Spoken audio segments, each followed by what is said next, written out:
कोशिश कर हल निकलेगा, आज नहीं तो कल निकलेगा। अर्जुन के तीर सासत मरुस्थल से भी जल निकलेगा। जिंदा रख दिल में उम्मीदों को, गरल के समंदर से भी गंगा जल निकलेगा। नमस्कार साथियों, मैं हूं सुनील श्रुति। स्वागत करता हूं आपका एक बार फिर से हमारे इस ऑनलाइन प्लेटफॉर्म पे। थ्री मार्कर की अपनी श्रृंखला को एक पैदान और आगे बढ़ाने के लिए हम उपस्थित हो गए हैं। 1915 मतलब महात्मा गांधी के भारत आगमन से 1929 मतलब लाहौर अधिवेशन तक हम ये सेक्शन आज कवर कराने वाले हैं। कुल 27 थ्री मार्कर आपके लिए लेके आए हैं, जिसके अंतर्गत हर डायमेंशन से आ सकने वाले क्वेश्चंस को कवर किया गया है। साथ में मॉडल आंसर आपके सामने रखे जाएंगे और उससे संबंधित टॉपिक को, उससे संबंधित थ्योरी को बिल्कुल संक्षेप में आपके सामने प्रस्तुत करेंगे। पढ़ाना उद्देश्य नहीं है, मैं बार बार स्पष्ट करता हूं। संक्षिप्त प्रस्तुतिकरण के माध्यम से आपका क्विक रिवीजन कराना है। तो मैं शॉर्ट में आपको समझा देता हूं कि चीज क्या है और आपके सामने आंसर रख देता हूं। शुरुआत करते हैं आज के 27 थ्री मार्कर की। देखिएगा,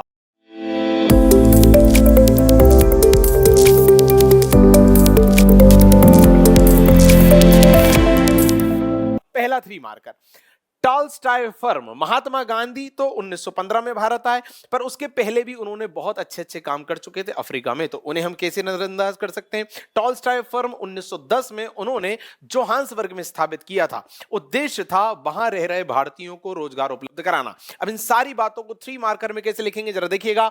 भारतीयों को रोजगार उपलब्ध कराने के उद्देश्य से 1910 में जोहान्सबर्ग में गांधी द्वारा स्थापित। अब इसमें कोई पॉइंट नहीं, कोई पॉइंट विथ हेडिंग नहीं, हम इन चीजों को नॉर्मल पैराग्राफ फॉर्म में लिख सकते थे, तो लिख दिया कि भाई 1910 में स्थापित किया महात्मा गांधी ने, जोहान्सबर्ग में किया। उद्देश्य था वहां रह रहे भारतीयों को रोजगार उपलब्ध करवाना। क्लियर? तो जहां पॉइंट्स बनाने की जरूरत नहीं है वहां अनावश्यक पॉइंट भी नहीं बनाना है। यदि पैराग्राफ फॉर्म में, थ्योरी फॉर्म में सीधा सीधा आंसर लिखा जा सकता है तो। अगला क्वेश्चन देखते हैं साथियों। मेरे सत्य के साथ प्रयोग। हम सभी जानते हैं कि गांधी जी की कई सारी रचनाओं में से एक रचना है जिसे गांधी जी की आत्मकथा भी माना जाता है। 1919 तक के उनके जीवन की जानकारी इसमें है। देखिएगा, गांधी की आत्मकथा जिसमें 1919 तक के जीवन चरित्र का वर्णन है। क्लियर? अगला क्वेश्चन देखते हैं। गांधी की किताबें व समाचार पत्रिकाएं। गांधी की लेखनी अपने आप में इंपॉर्टेंट है, तो पूरी लेखनी कम से कम 3 से 4 नाम हमें पता होने चाहिए, सीधे क्वेश्चन आ सकता है। तो गांधी की किताबें और समाचार पत्रिकाओं के नाम आप सीक्वेंस में लिख दें। हिंद स्वराज, मेरे सपनों का भारत, नवजीवन, हरिजन और नव इंडिया, ये सारी लेखनी है महात्मा गांधी की। चलिए आगे बढ़ते हैं। हिंद स्वराज, अब उन लेखनी में से जो खास लेखनी है उस पर 3 मार्कर आ सकता है। तो हिंद स्वराज महात्मा गांधी ने 1909 में अफ्रीका में जब उन्हें जेल में बंद कर दिया था उस दौरान उन्होंने लिखी थी, तो सीधे बताएंगे भाई महात्मा गांधी की है, जो उन्होंने अफ्रीकी जेल में कारावास के दौरान 1909 में लिखी थी। आगे बढ़ते हैं। भर्ती वाला सार्जेंट। साथियों, महात्मा गांधी को ही आलोचना के क्रम में भर्ती करने वाला सार्जेंट कहा गया था। क्यों कहा गया था? जब 1914 में प्रथम विश्व युद्ध शुरू हुआ तो महात्मा गांधी ने भारतीय सैनिकों से और भारतीय समाज से आग्रह किया कि हमें ब्रिटेन का, ब्रिटिश सरकार का सहारा बनना चाहिए, उन्हें मदद करनी चाहिए प्रथम विश्व युद्ध में। क्यों? क्योंकि प्रथम विश्व युद्ध में यदि हम इनकी मदद करेंगे, हमारे सैनिक इनकी तरफ से लड़ेंगे और यदि ये विश्व युद्ध जीत जाते हैं तो इनके मन में हमारे प्रति एक करुणा पैदा होगी, कृतज्ञता पैदा होगी, उसके बाद शायद ये हमें आजाद कर दें, इनका हृदय परिवर्तित हो जाएगा। जनता ने इनके इस अपील के बाद इनकी आलोचना की और कहा कि आप तो सार्जेंट की तरह बिहेव कर रहे हो जो सेना में भर्ती करवाने का काम करता है, तो भर्ती वाला सार्जेंट कहा गया। देखिएगा इसको कैसे लिखेंगे। गांधी की आलोचना में प्रदत्त नाम, कारण क्या है? प्रथम विश्व युद्ध में अंग्रेजों का साथ देने की भारतीयों से अपील के कारण। सीधे लिखेंगे, कोई पॉइंट नहीं, कुछ नहीं, सीधे पैराग्राफ फॉर्म में इस तरह का आंसर लिख देंगे। बिल्कुल संक्षेप में बताना है कि किसको नाम दिया गया, क्यों दिया गया। क्लियर? उसी तरह केसरे हिंद। अब भारतीय समाज तो गांधी जी की आलोचना कर रहा था, अंग्रेज लोग गांधी जी को उपाधि दे रहे थे, रीजन साफ है, वही वाला। तो देखिएगा, अंग्रेजों द्वारा गांधी को दी गई उपाधि प्रथम विश्व युद्ध में अंग्रेजों का साथ देने के लिए भारतीयों से अपील किए जाने के कारण। चलिए अगला क्वेश्चन। चंपारण सत्याग्रह। आप सभी जानते हैं महात्मा गांधी जैसे ही भारत आए अफ्रीका से 1915 में, तो उनके राजनीतिक गुरु गोपाल कृष्ण गोखले जी के कहने पर उन्होंने लगभग 1 वर्षों तक तो भारत का भ्रमण किया, उसके बाद सक्रिय राजनीति में शुरुआत की थी। तो उसी क्रम में जो आरंभिक उन्होंने आंदोलन किए, सत्याग्रह किए, उनमें से पहला था चंपारण, उसके बाद खेड़ा और फिर अहमदाबाद मिल मजदूर आंदोलन आप सभी जानते हैं। तो चंपारण में कभी 3 मार्कर आ जाए तो आप क्या लिखेंगे? पहले तो बताइए कहां हुआ, कब हुआ और गांधी के लिए खास क्यों था। दूसरा बताइए कौन कौन गांधी के सहयोगी थे इसमें, क्योंकि इंपॉर्टेंट है। तीसरा बताइए क्यों हुआ था, परिणाम क्या हुआ। देखिएगा, परिचय 1917 बिहार, गांधी का पहला सत्याग्रह। अब देखिए हर चीज के लिए सेंटेंस नहीं बनाना है कि 1917 में हुआ, बिहार में हुआ, ठीक इतना सब नहीं। 1917 बिहार, गांधी का पहला सत्याग्रह, ये मेंशन करना जरूरी है।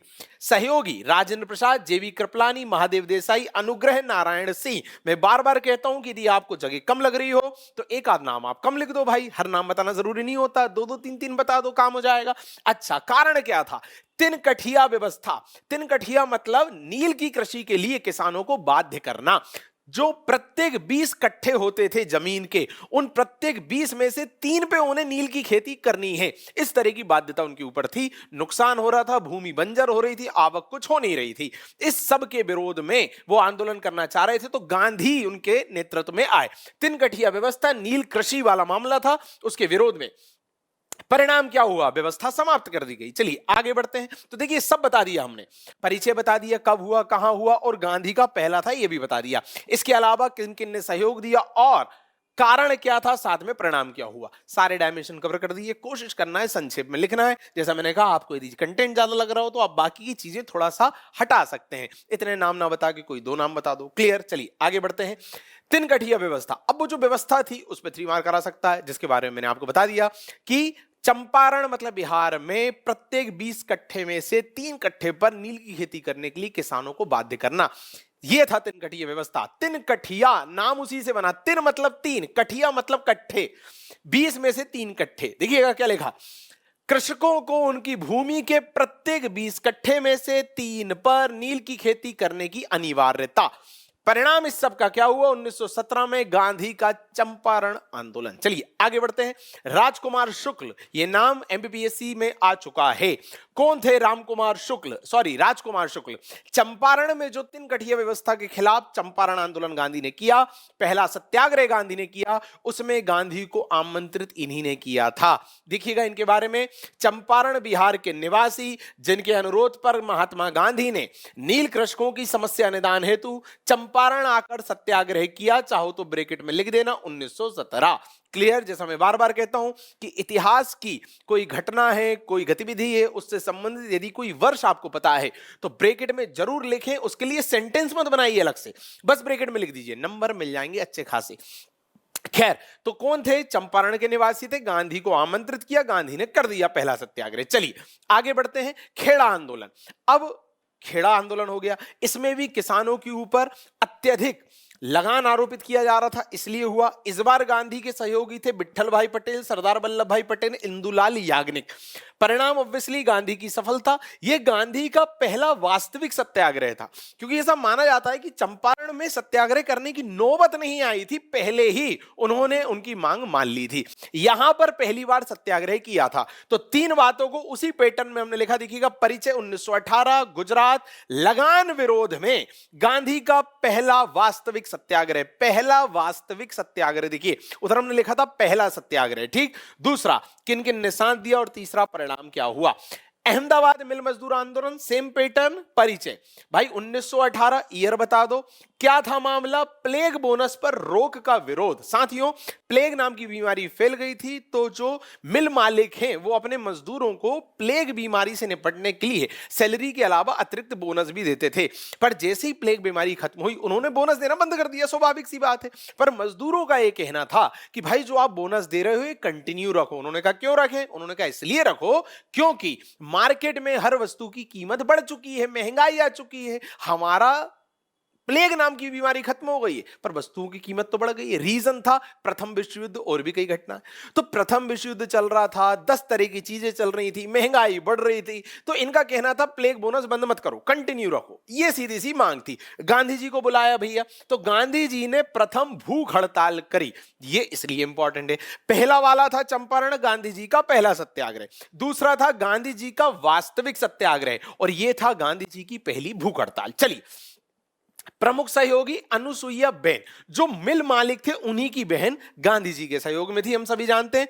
परिणाम हुआ बोनस में 35% वृद्धि, और बहुत इंपॉर्टेंट चीज, गांधी ने ट्रस्टीशिप का सिद्धांत यहीं दिया था। हम सभी जानते हैं गांधी जी का ट्रस्टीशिप का सिद्धांत न्यासिता का सिद्धांत जिसे बोलते हैं, जिसमें वो मिल मालिकों से, स्वामित्वधारियों से ये निवेदन करते हैं कि भैया कृपया करके उन मजदूरों का, उन श्रमिकों का ख्याल रखो जिनकी बदौलत, जिनकी दम पे तुम्हारी कंपनी इतनी बड़ी बनी है। अतः कंपनी की संपत्ति पर जितना तुम्हारा अधिकार है उतना ही इनका भी है। अतः हृदय परिवर्तन करो और अपना एक हिस्सा रखने के बाद इनका भी सहयोग करो। तो जो संपत्ति उसके तुम मालिक नहीं हो, अपितु ट्रस्टी बन के रहो। इस तरह की बातें हम पढ़ते हैं पेपर जो दूसरे होते हैं उनमें गांधी जी के बारे में, जहां उनके विचार हम देखते हैं। खैर, तो ट्रस्टीशिप के सिद्धांत को गांधी ने यही दिया और बोनस में 35% की वृद्धि करवा दी। चलिए आगे बढ़ते हैं। रॉलेट एक्ट 1919 की बात है भैया। देखिए हुआ क्या, भारत में क्रांतिकारी गतिविधियां बहुत बढ़ रही थी। ठीक पुराने लेक्चर में हमने देखा 2 चरणों में चला, प्रथम चरण, द्वितीय चरण। ठीक भारत के भी अलग अलग हिस्सों में चला। महाराष्ट्र से शुरुआत हुई थी, देश के बाहर भी क्रांतिकारी गतिविधियां हुई। क्लियर, हमने गदर पार्टी देखी, हमने लाला हरदयाल देखे, ये सब हमने देखा था, श्याम जी कृष्ण वर्मा देखे। तो इस सबसे अंग्रेज थोड़े विचलित हो गए थे। अंग्रेजों ने कहा ऐसा क्या करें कि जो क्रांतिकारी गतिविधियां इतनी चल रही हैं हमारे खिलाफ, ये बंद हो। तो अंग्रेजों ने कहा कि एक ना राजद्रोह का कानून ले आते हैं। बोले मतलब, बोले यदि कोई व्यक्ति ब्रिटिश हुकूमत के खिलाफ कुछ करता हुआ संदिग्ध भी पाया गया, मतलब उस पर यदि हमें संदेह भी हो गया, तो उसे गिरफ्त में ले लेंगे, कारावास में डाल देंगे। उसे अपने वकील के माध्यम से अपना पक्ष रखने की भी अनुमति नहीं होगी, उसे दलील करने की भी अनुमति नहीं होगी, और सीधे जेल में डाल देंगे। ऐसा कानून लिया है। और ये जो अनुशंसा है, ये जो रिकमेंडेशन है, सिडनी रॉलेट नाम के एक व्यक्ति थे, उनकी अध्यक्षता में एक समिति बनी थी। उस समिति ने ये रिकमेंडेशन दिया था। इसलिए इस अधिनियम को कहते हैं रॉलेट एक्ट, क्योंकि सिडनी रॉलेट की समिति ने रिकमेंड किया था। क्लियर? तो देखिए क्या मसला है। पारित कब हुआ? एक्ट है तो पारित हुआ होगा कभी ना कभी। 18 मार्च 1919 ब्रैकेट में रॉलेट समिति की अनुशंसा। दूसरा उद्देश्य क्या था? भारत में क्रांतिकारी गतिविधियों को रोकना। और एक्ट है तो कुछ प्रावधान भी होगा। प्रावधान क्या था? केवल संदेह के आधार पर बिना मुकदमा चलाए कैद या राजद्रोह, दैट्स इट। इसीलिए इसे बिना अपील, बिना वकील, बिना दलील का कानून भी कहते थे। स्पष्ट हो गई होगी आपको पिक्चर कि क्रांतिकारी गतिविधियों को रोकना था, तो जिस पे भी संदेह लग रहा है, जिस पे भी शक हो रहा है, सीधे उठा लाओ।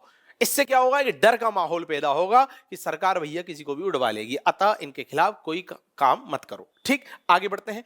अगला है जलियांवाला बाग हत्याकांड। 13 अप्रैल की बात है 1919 की।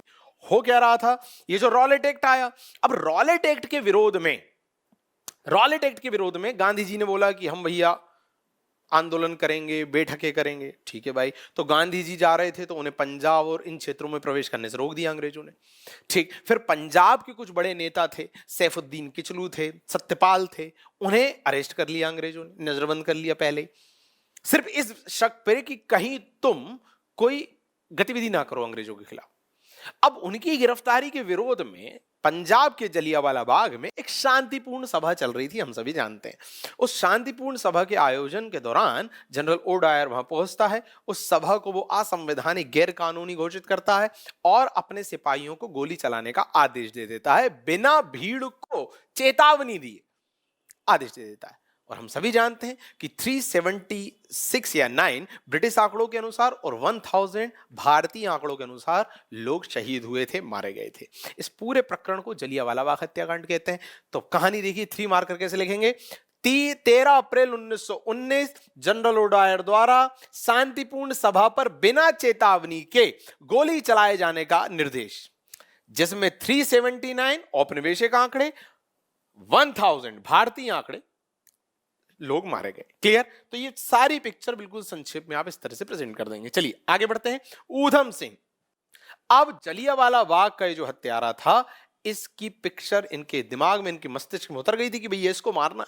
तो क्रांतिकारी नेता थे पंजाब के ऊधम सिंह जी। मार्च 1940 में इतने वर्षों का इंतजार किया, लंदन गए और डायर की गोली मारकर हत्या करी। ठीक, तो इतना सा संक्षेप में इनके बारे में हम लिख देंगे। चलिए, खिलाफत आंदोलन। साथियों, हुआ क्या? प्रथम विश्व युद्ध जब कंप्लीट हुआ, ब्रिटेन ने टर्की के ऊपर सेवरे की संधि थोप दी और वहां के जो खलीफा थे उनके अधिकार छीन लिए, टर्की का विभाजन कर दिया। ठीक। अब खलीफा के अधिकार छीन लिए तो पूरे विश्व के, पूरे जगत के मुसलमान आहत हो गए, क्योंकि टर्की का खलीफा मतलब उनके धर्मगुरु, विश्व के सबसे बड़े गुरु उनके। तो इससे भारतीय मुसलमानों की भावनाएं भी आहत हुई। तो गांधी जी को लगा कि ये अच्छा अवसर है, भारतीय मुसलमान जो कांग्रेस से, राष्ट्रीय आंदोलन से दूर भाग रहा है, इसको अपने साथ जोड़ा जा सकता है। तो गांधी ने कहा कि हम तुम्हारी भावनाओं का सम्मान करते हैं और तुम्हारे खलीफा के अधिकार के लिए अंग्रेजों के खिलाफ आंदोलन करेंगे, जो था खिलाफत आंदोलन। क्लियर। बट फिर क्या हुआ, 1920 में गांधी का आया असहयोग आंदोलन, तो गांधी ने इस खिलाफत आंदोलन को असहयोग आंदोलन में मर्ज कर दिया। क्लियर।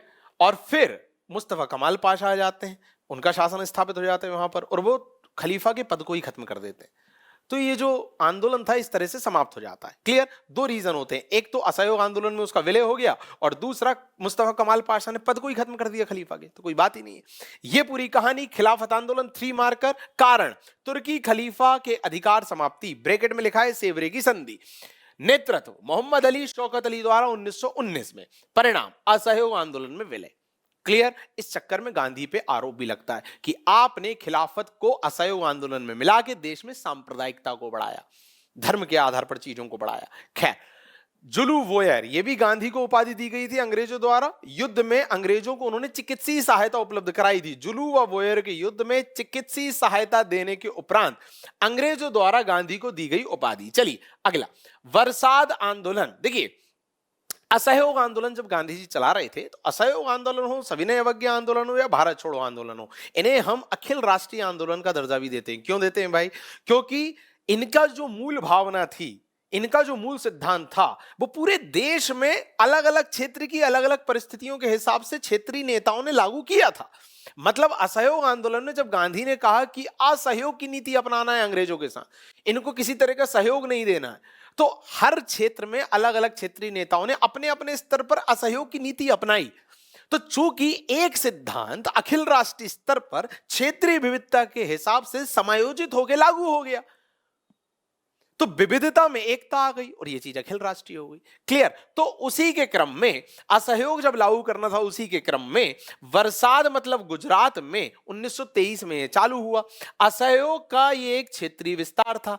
मामला क्या था? यहां प्रत्येक वयस्क पर डाकुओं से सुरक्षा के लिए 2 रुपए और 7 आने का टैक्स लगाती थी ब्रिटिश गवर्नमेंट। तो अब यहां के नेताओं ने कहा कि वो जो गांधी जी कह रहे हैं ना, असहयोग, हम अपने क्षेत्र में असहयोग करेंगे, मतलब सहयोग नहीं देंगे। किस चीज में? इस टैक्स देने में। तो उन्होंने इस टैक्स की नीति के प्रति असहयोग की नीति अपनाई। इसी तरह अलग अलग क्षेत्र में अलग अलग नेता ने वहां के क्षेत्रीय कानून के प्रति असहयोग की नीति अपनाई। इस तरह गांधी का ये जो सिद्धांत है, ये अखिल राष्ट्रीय स्तर पर क्रियान्वित हो गया, क्षेत्र की परिस्थितियों के साथ समायोजित होकर। क्लियर। तो मामला क्या, देखिए, 1923 गुजरात के वरसाड में। नंबर 2, असहयोग आंदोलन का एक क्षेत्रीय विस्तार था, ये मेंशन करना जरूरी है। और हुआ क्या इसमें?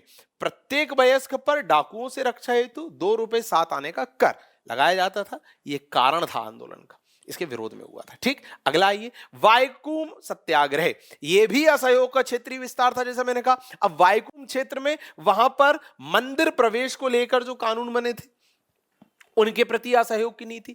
मंदिर प्रवेश से संबंधित पहला आंदोलन था 1924-25 में चलाया गया था केरल के त्रावणकोर में। यह भी असहयोग का एक क्षेत्रीय विस्तार था। अगला देखें, अकाली आंदोलन, यह पंजाब क्षेत्र में चला था। असहयोग का क्षेत्रीय विस्तार, ब्रिटिश समर्थित जो भ्रष्ट महंत थे, उनके चुंगल से गुरुद्वारों को मुक्त कराना उद्देश्य था। क्लियर। अगला देखें, चोरा चोरी। साथियों, आप सभी जानते हैं असहयोग आंदोलन जब अपने चरम पर था, जब ऐसा लग रहा था कि आजादी कभी भी मिल सकती है, तब एक घटना होती है 4 फरवरी 1922 को, चोरा चोरी की घटना। एक भीड़ के द्वारा पुलिस थाने पर अटैक कर दिया जाता है, 22 पुलिसकर्मी मारे जाते हैं। गांधी को पता चलता है, गांधी सोचते साला हिंसा हो गई, हम तो अहिंसा की बात कर रहे थे, साधन साध्य दोनों पवित्र होने चाहिए, हमारा साधन अपवित्र हो गया, तो चलिए इसको वापस ले लेते हैं। गांधी ने वापस ले लिया आंदोलन।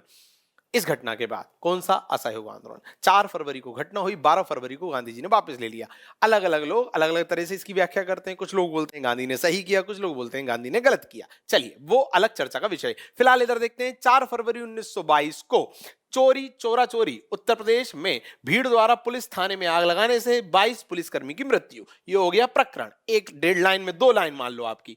फिर नीचे लिख देंगे असहयोग आंदोलन की वापसी 12 फरवरी 1922, क्योंकि इसका परिणाम था, इससे जुड़ा हुआ था। क्लियर। आगे बढ़े, स्वराज पार्टी या स्वराज दल। देखिए, असहयोग आंदोलन जैसी वापस लिया गया, उसके बाद गांधी जी को अरेस्ट कर लिया जाता है। क्यों? गांधी जी पे आक्षेप लगाती है ब्रिटिश हुकूमत की, जो कुछ भी हुआ उससे सबके जिम्मेदार तुम हो, क्योंकि तुमने नेतृत्व संभाला था पूरे देश में, तो कहीं भी कुछ हुआ तो जिम्मेदारी तुम्हारी, अकाउंटेबिलिटी तुम्हारी है, तो चलो जेल में चलो। गांधी जी जेल चले जाते हैं। अब जो कांग्रेस है उसका मेन नेता जेल में है, तो उस वो जो है वो लक्ष्य विहीन हो गई कि अब आगे क्या करें। तो ऐसी स्थिति में कांग्रेस में दो गुट बढ़ गए। एक गुट बोल रहा था कि हमें ना चुनावी राजनीति में उतरना चाहिए, केवल आंदोलन से कुछ नहीं होगा, इन्हें कहा गया परिवर्तनवादी गुट। और एक गुट ने कहा नहीं नहीं नहीं नहीं, हम राजनीति में नहीं जाएंगे भैया, हम तो जो है आंदोलन ही करेंगे। मतलब बिल्कुल वैसे ही मसला जैसा अन्ना हजारे वाले मामले के बाद हुआ। अन्ना आंदोलन के बाद कुछ लोगों ने कहा कि पार्टी बना लेते हैं, तो पार्टी बन गई आम आदमी पार्टी। कुछ ने कहा नहीं नहीं भाई राजनीति में नहीं उतरेंगे, तो वो लोग अलग हो गए थे। तो ऐसे ही कुछ वहां हुआ। तो ये जो लोग थे परिवर्तनवादी, ये कहलाए स्वराज पार्टी। 1923 की बात है। इसमें प्रमुख नेता थे चित्तरंजन दास और मोतीलाल नेहरू। देखिएगा इसके बारे में, कांग्रेस का परिवर्तनवादी गुट, ब्रैकेट में देखें, कांग्रेस खिलाफत स्वराज पार्टी भी से कहा गया। चित्तरंजन दास मोतीलाल नेहरू द्वारा 1923 में स्थापना, चुनाव में भाग लेकर सक्रिय राजनीति करना, ये इनका मूल एजेंडा था। तो आप देखिए मैंने तीनों बातें बता दी।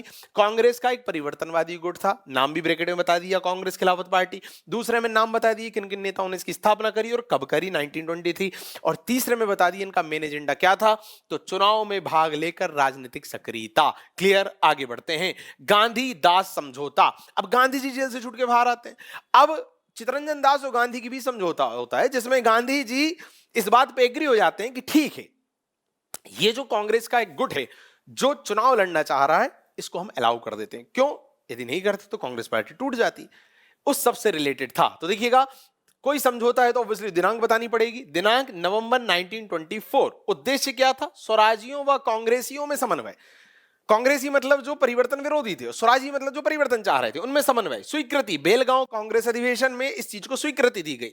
परिणाम हुआ स्वराजियों को चुनावी राजनीति की स्वतंत्रता, और कहा कि भैया तुम पार्टी में जाओ, अलग पार्टी मत बनाओ यार, तुमने तो पार्टी बना ली, बताओ कांग्रेस खिलाफत पार्टी, ये मत करो, आ जाओ चुनाव तो तुम लड़ना, आंदोलन हम करेंगे। इस तरह से हिस्साबाटी हो गई। चलिए आगे बढ़ते हैं।